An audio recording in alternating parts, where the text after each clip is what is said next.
özgüvən, özdəyər evində yarası olan bir insan.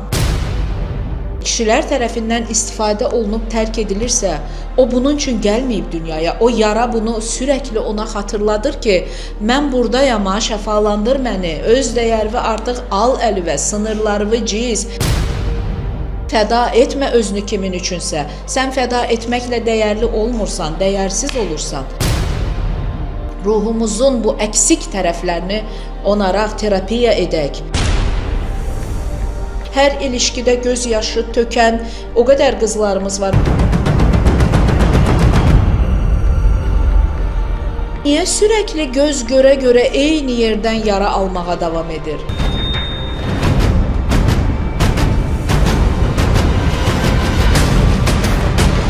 Fərdi inkişaf mütəxəssisi olaraq sizə bir güclü tövsiyə verəcəm. Həyatda ən çox özünüzü sevin və həyatınızın mərkəzinə özünüzü qoyun.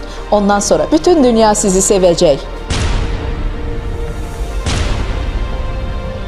Qaldı ki, fərdi inkişaf, astrologiya, bu psixik elmlər, bilinməyənin araşdırılması buna biraz daha, sürreal bir alan olduğu üçün bir zəmin hazırlayır.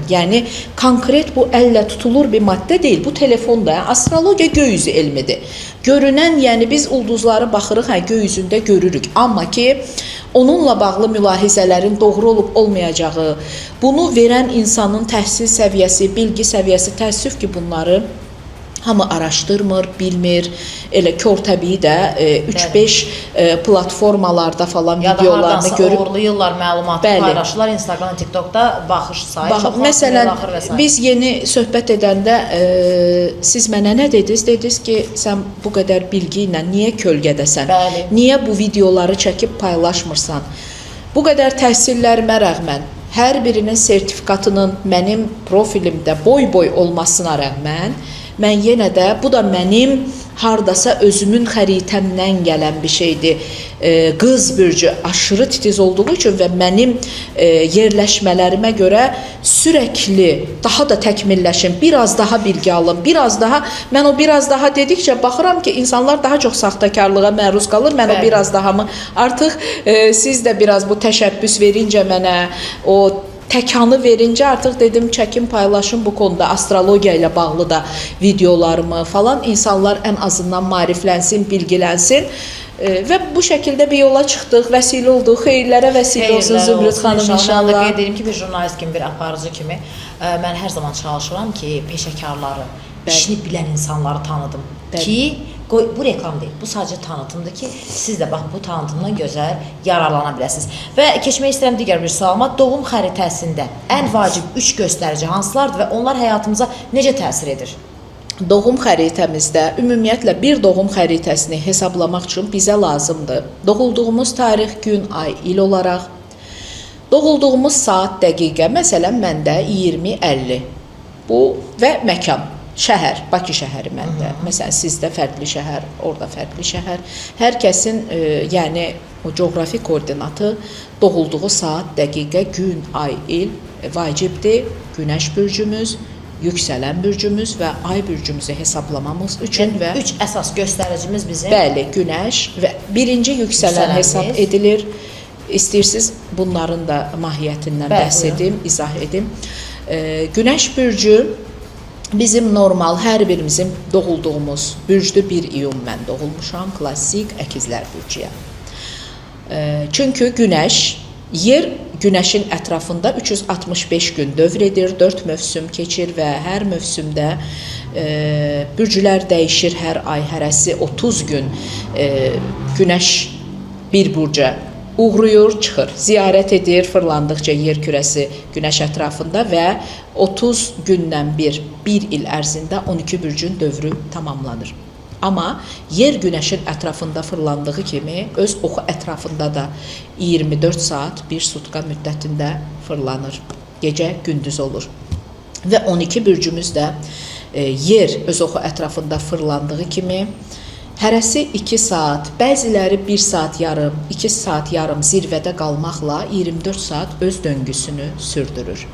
Və mən əkizlər bürcündə, belə izah edim, doğulmama rəğmən, mənim doğulduğum saat dilimində, coğrafi konumda zirvə nöqtəsində oxatan bürcü olduğu üçün mənim yüksələn bürcüm oxatandır. Oxatan sizə nələri verir? Məsələn, gəlin bunu daha belə sadə dildə. Məsələn, bizim yüksələnimiz bizim üçün nədir, günəşimiz bizə. Yəni bizdə izah edəcəm. Onların hamısına gələcəm, ayı da izah edib keçəcəkdim və ay bürcüdə 2 gün. Ay da hər bürcdə 2 gün, bəzən 2 gün yarım qalaraq sıradakı bürcə keçir. Və bizim doğulduğumuz anda da hansı bürcdə isə o da bizim ay bürcümüz olur. İndi gələk bunlar nədir? Günəş bürcümüz, əkizlər. Mənim doğumdan gələn təməl xarakterik özəlliklərim, ünsiyyəti sevən, danışmağı sevən, anlatmağı sevən, diyaloqları sevən, fikrimi incə ayrıntılarına görə sərbəst, rahat bir şəkildə sevən, çünki izah edəcəm irəlidə Merkuri, idarəçi planetim də öz əkizlər bürcümdə yerləşir. Bu mənə 2 qat güclü, hızlı düşünmə becərisi, düşündüyümü rahat ifadə etmə bacarığı verir. Yüksələn, Carl Jung bunu çox gözəl ifadə edibdi öz təlimlərində. Böyük psixoanalitik maske arketipi, yəni ki, bizim bu dünyadakı geyindiyimiz, taxdığımız maskadır. Nədir bu? Yüksələn bizim xarici dünyaya yaydığımız görünüş, enerji, kimlik, duruş, baxış rakursu, böyüdülərkən yetişdirildiyimiz insanlar tərəfindən bizə aşılanan düşüncələr doğrultusunda həyata baxış rakursumuz. Biz həyatı hansı prizmadan təcrübə edirik? Bir olaylar qarşısında nə reaksiyalar veririk, necə görünürük, ətrafımız bizi necə tanıyır, necə görünmək istəyirik? Bu bizim yüksələn vizyonumuzdur. Və ay bürcümüz bizim daxili dünyamız, duyğularımız, özümüzlə baş-başa qaldığımız və ya bizə ən məhrəm yaxınlarımızın yanında olduğumuz kimlik. Zümrüd xanım evə gedəndə artıq tanınmış, məşhur Zümrüd xanım olaraq deyil, övladının anası kimi, anasının qızı kimi, yoldaşının həyat yoldaşı kimi nə dənəyimləyir o evdə. Bax, budur ay bürcü.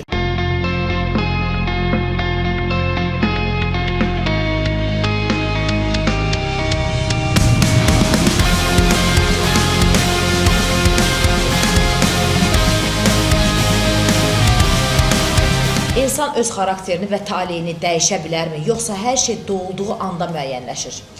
Əlbəttə dəyişim. Zaten bizdə o sınaqlar yerləşimləri nə deməkdir bəs? Biz o sınaqlar qarşısında təkamül sürecinə girəcəyikmi, dəyişəcəyikmi? Şiron yara varsa bizdə, hansısa bir astroloji evimizdə, o demək deyil ki, biz o mövzu ilə bağlı sürəkli o yara alaraq sadist kimi yaşayacağıq, özümüzə zülm edərək. Yox, o yara bizə mən buradayam, dəyiş, dönüş, bunu şəfaya çevir deyir. Məsələn, özgüvən, özdəyər evində yarası olan bir insan sürəkli ilişkilərdə, ikili münasibətlərdə dəyərsiz hiss edilirsə, kişilər tərəfindən istifadə olunub tərk edilirsə, o bunun üçün gəlməyib dünyaya. O yara bunu sürəkli ona xatırladır ki, mən buradayam, şəfalandır məni, öz dəyərvi artıq al əlivə, sınırlarını ciz, fəda etmə özünü kimin üçünsə. Sən fəda etməklə dəyərli olmursan, dəyərsiz olursan. Bunun üçündür zaten. O sınaqlar bizə ona görə verilir ki, Zümrüd xanım, biz onların fərqinə varaq, ruhumuzun bu əksik tərəflərini onaraq terapiya edək, düzəldək. Bu mütləq şəkildə dəyişim üçündür. Bizi bir yerə, məsələn, insan var kariyer evindən sınanır, insan var övladlarla sınanır, insan var sevgi münasibətləri ilə, sürəkli həyatına onu dəyərsiz hiss etdirən, bir parçasını qoparıb alan, hər ilişkidə göz yaşı tökən, o qədər qızlarımız var, məsələn, seans alırlar, terapiya alırlar, hər kəs bir şeylər almış, getmiş və öz dəyər yerlərdə sürünür. Astrologiyaya mən zaten ən çox ona görə bu sahəyə gəldim ki, dərinlərə enim. Yəni, mən bu insanla işləyirəm. Bu niyə sürəkli göz görə-görə eyni yerdən yara almağa davam edir? Bunun səbəbi nədir? Səhvlər. Bəli, axı bu eyni şeyi niyə təkrar edir? Amma mən ona demək istəyirəm ki, siz astrologiyanı fərdi inkişafa bağladığınız üçün siz bunu yəni müalicə edə bilirsiniz. Yəni müayinə edib müalicə edə bilirsiniz. Gəl bu həkim dilində deyil. Amma insan da var ki, sağalmaq istəmir. Eyni yaraları ilə ölənə kimi də alır. Bəs onda nə olur? Çünki bilirsiniz, onda heç nə olmur. Eyni yaranı hər dəfə daha ağır şəkildə kainat qapaz vura-vura gətirir. Enində sonunda gəlir o yola. Bəlkə gecikir, bəlkə artıq xəstəlik tapır bədəni. Yandım ana, imdad deyir artıq. amma gəlir. Bir şeyi unutmayaq. Bizim qarşımıza bir ödül çıxırsa və ya bir sınaq çıxırsa, biz onu rədd etməklə, bastırmaqla, qaranlıq odalara salmaqla o yox olmur. Kainat onu bir il gözləyəcək, başqa bir insanla daha sərt bir şəkildə o yaranı qanadaraq. Məsələn, ilk münasibətində tutaq ki, sevgilin sən telefonlarına cavab vermirdi, getgəlli idi, bu şəkil hiss etdirdi, sən özünü özdəyərsiz hiss etdirdin. İkincidə sərt gəlir, fiziki şiddət də görə bilərsən. Üçüncüdə daha sənin bütün hər şeyin sorğulana bilər, qadınlıq enerjin, şəxsiyyətin, hər şeyin artıq sənin sınağa tabe tutula bilər. Daha sən onu idrak edənə qədər daha sərt fiqurlar girəcək həyatıva. Ta ki fərqinə varıb, dəyişim, dönüşümə girənə qədər. Çünki o ruhuvun doğuş anında sınağıdır, təkamül yarasıdır. O yaranı sən düzəltmədən təkamülə girə bilmirsən. Bir sözlə taleyi dəyişmək mümkündür. Mümkündür, bəli.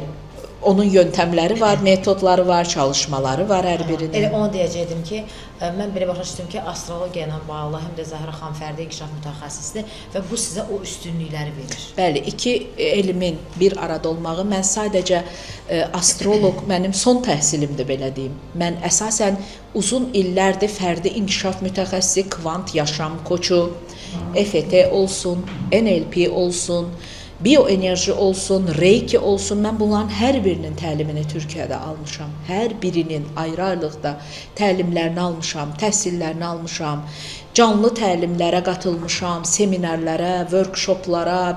Bunlar hamısı, məsələn, Türkiyənin ən böyük koçlarından biri Mətin Haranın canlı təlimlərinə qatılmışam. Bunlar hamısı birər təcrübədir, birər üfüqümü açan deyim, mənim özüm üçün də. Mən ilk başda fərdi inkişaf mütəxəssisi olmaq üçün girmədim bu yola. Mən ilk başda həyatı sorğuladığım üçün. Çünki bayaq bir sual verdiniz, yüksələn oxatan bizə nə verir? Yüksələn oxatan sürəkli araşdırma deməkdir. Ömründə bir neçə məsləyi olsun, hər şeyi bilsin və hər şeyi yüksək səviyyədə bilmək istəyir və ömür boyu oxumaq, araşdırmaq, faydalı olmaq istəyir. Bayaq dediniz ki, mən yeni tanınan, yeni birini çıxarmaq istəyirəm. Bu oxatandan gəlir Zümrüd xanım. Yüksələn oxatansız ona görə. Mən özüm də yeni, məsələn, astrologiya ilə fərdi inkişaf və kvant yaşam koçluğu, bunların üçü möhtəşəm bir kombinasiya, birləşmə verir. İnsan psixologiyasını bilirsən. Kvant fizikasında partikulların, fotonların, atomların ən kiçik parçalarının insan niyyəti ilə mənfiyə, müsbətə sıçrayışını bilirsən və astrologiyanı bilirsən. Bunların birləşimi, sintezi çox möhtəşəm üfüq açır. Qarşındakı insan oturub danışdığı zaman xəritəsini qoyursan önünə, bütün daşlar oturur yerinə. Çox möhtəşəm bir şeydir bu, həqiqətən.